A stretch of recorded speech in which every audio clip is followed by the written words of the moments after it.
Well, buenos tardes a todos and feliz casi Cinco de Mayo. Today it's my great honor, on behalf of the First Family, to welcome you to the White House on this eve of Cinco de Mayo. Thank you.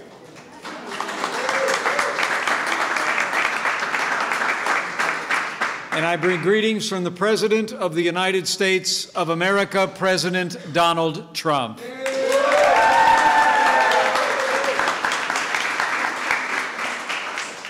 And we are so proud of this cabinet.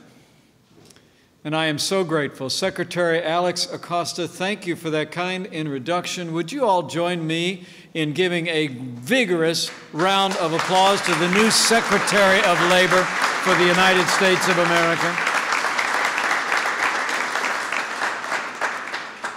And Jovita Carranza, thank you for being here, and congratulations on your nomination to become the next Treasurer of the United States of America.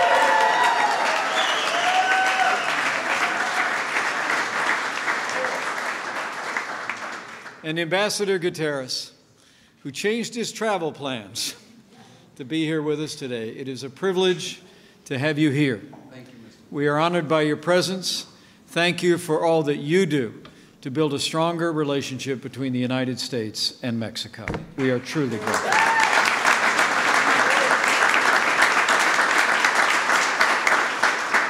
And thanks to all the Hispanic leaders from the life of business, from the life of faith, from public life who are here with us today. Especially let me thank Mario Rodriguez and the members of the President's National Hispanic Advisory Council and our sponsor, the Hispanic 100, for putting on this great, great celebration on the eve of Cinco de Mayo.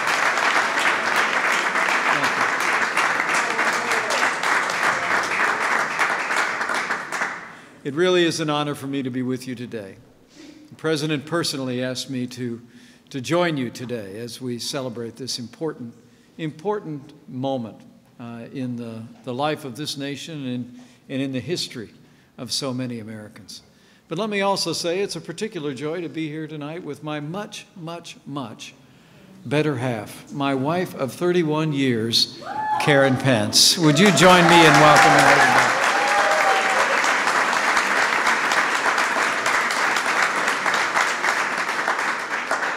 The President asked me to be here today to help all of you commemorate a day defined by courage and sacrifice in the defense of freedom. 155 years ago tomorrow, in the Battle of Puebla, the Mexican army won a historic victory of freedom against the invading French. Despite being outnumbered 2-1, the bravery and valor of the Mexican people that day has been an inspiration ever since, and their heroism has won the hearts of people not only in Mexico but across America.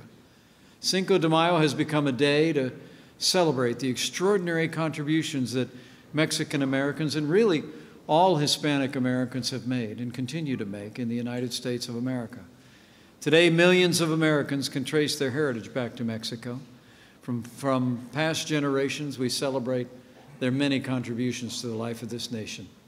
From the arts to the armed forces, from the sciences to sports, Mexican Americans have made a lasting impact on our nation and on our history books and filled those history books with names of trailblazers. I think of Ellen Ochoa, the first Hispanic woman who ascended the stars as an astronaut. I think of Richard Cavazos, the first Hispanic four-star general in the United States Army. I think of Octaviano Lorenzo, the first Hispanic to serve in the United States Senate in the 1920s. And of course, I think of my friend, Governor Susana Martinez, the first Hispanic woman to serve as governor and the governor of New Mexico. I really think today, the President and I both do, of all Hispanic Americans and Mexican Americans who every day for generations have contributed to this nation, who've raised families, who've built communities, started businesses, added their voices and talents to making America great. Economically, culturally, in our churches, our towns, and cities across this country, the truth is that Mexican Americans and Hispanic Americans as a whole make a difference in America every single day. And that really is what we celebrate in Cinco de Mayo.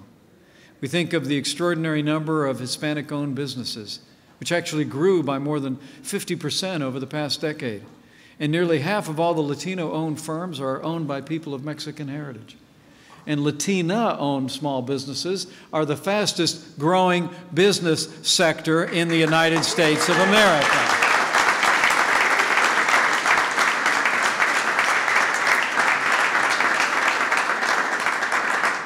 And for more than 150 years, Hispanic Americans have served with distinction in every branch of the armed forces of the United States of America. And we honor their service now and always.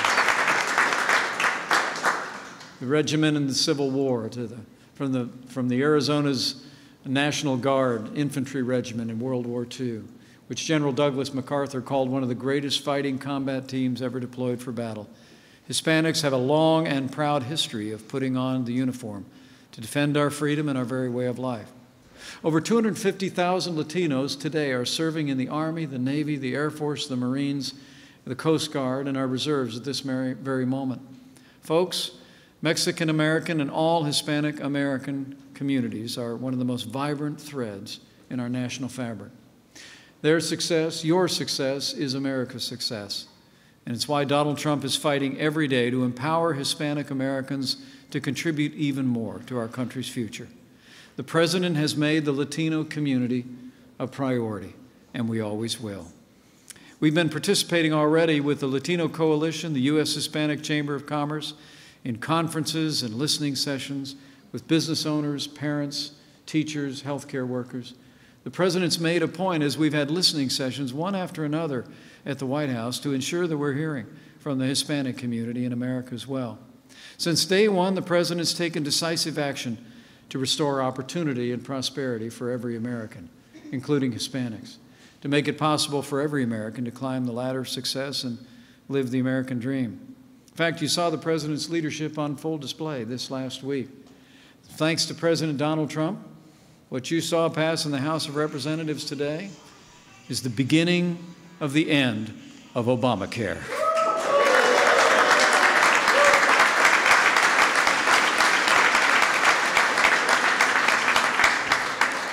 Just a few short hours ago, with strong support in the U.S. House of Representatives, we took an important step to repeal and replace Obamacare and replace it, finally, with the kind of health care reform that every American deserves.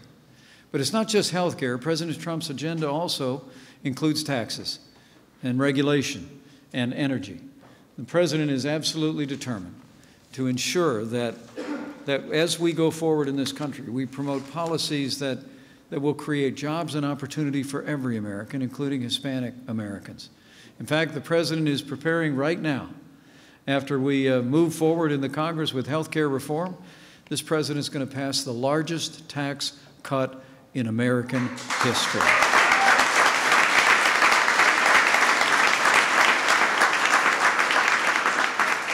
All these issues we know are very important to the Latino community, as they are to every American. Just yesterday, the President also hosted a group of students from here in Washington, D.C., including many Hispanic children, to celebrate another important step, a step for educational opportunity.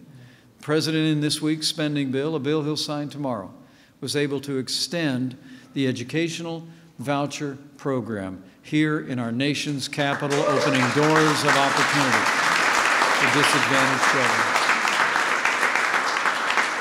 You know, the D.C. Opportunity Scholarship Program really is a case study in school choice success. When the President signs its renewal into law in the spending bill this week, it will be a victory for families in Washington, D.C. You know, President Trump is really fighting every day, and will keep fighting every day with Secretary Betsy DeVos at the helm to make sure every child in America has access to a world-class education of their choice.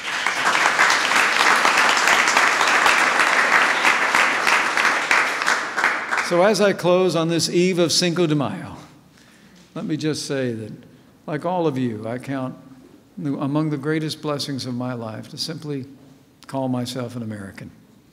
And we're all descended from those who didn't have that blessing and strive with all of their might to obtain it. We are, as the saying goes, with a few exceptions, a nation of immigrants. And that's as true today as it was at the hour of America's birth. In his joint address to Congress, President Trump promised to, in his words, serve, protect, and defend the citizens of the United States, to strengthen the nation's security, to restore respect for our laws. Our president believes that a system based on the rule of law will benefit every American, including Hispanic Americans, through renewed safety and prosperity. And as President Trump said to Congress, real and positive immigration reform is possible.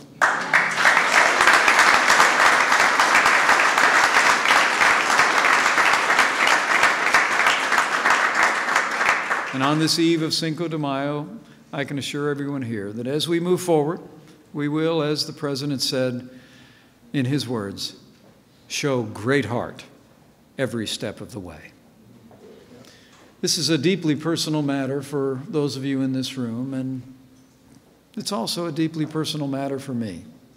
You know, it was nearly a century ago that my great-grandmother, as the story goes in our family, handed my grandfather as a young man a one-way ticket from Ireland to America. The legend in our family is that my grandmother walked him up the hill outside that little house in Tubbercurry, Ireland. She looked across to the west of the Ox Mountains and thought of the Atlantic before them. And she said, "You have to go to America," because in his words, there's a future there for you. You know, Richard Michael Cawley, which happens to be where Michael Richard Pence got his name, stepped ashore on Ellis Island as a young man on April 11, 1923. He made his way to Chicago, where he drove a bus for 40 years. He put roots down. He built a good name, a wonderful family. He raised a precocious redhead whose blue eyes and red hair still flame to this day. She married a fast-talking salesman who took her down to southern Indiana, where I showed up. My grandfather's story, my mom's story, and my story is like the stories of so many of you here and the families that celebrate Cinco de Mayo this week. It's really the story of the American dream. My grandfather was an Irishman by birth, but he became an American by choice and was proud of it. And when he went home to be with the Lord in 1980, he left behind a family and a grandson who will forever be grateful for his courage and his willingness to come. It was Inauguration Day, just seems like a few short months ago, that I thought a lot about my grandfather. I was thinking, as I prepared to take that oath of office as the 48th Vice President of the United States, what my grandfather must have thought. And I was sure of just two things. Number one, he knew me well, so I'm sure he was very surprised. And secondly, I just know, looking down from glory, that immigrant grandfather of mine knew that he was right. He was right about America. That is, this is a land of opportunity and freedom, where anybody can be anybody. You know, it's the greatest privilege of my life to serve as vice president to a president who each and every day is working his heart out to renew the American dream and the opportunity to live that dream for everyone in this country. And today, I say with confidence that the future is bright, brighter than ever before, for Hispanic Americans and Americans of every background. And with Donald Trump in the White House, and with your help and God's help, I know the best days for the greatest nation on earth are yet to come. So thank you for coming today, and happy Cinco de Mayo.